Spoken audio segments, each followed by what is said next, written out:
ทีมงานพรสวรรค์ที่ประชาสัมพันธ์ครับ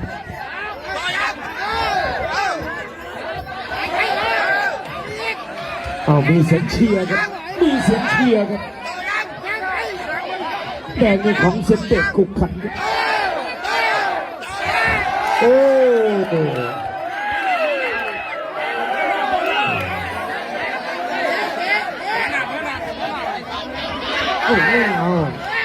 นี้สอบกับหมัดครับโอ้ยหมัดโอ้ยมันหลอยลักแร้ว่าจังไหนมาโดนปากเราเนี่ยเดี๋ยวเขาบุ้มเขาโอ้ยมันหลอยมาจังไหนเรามาเนี่ย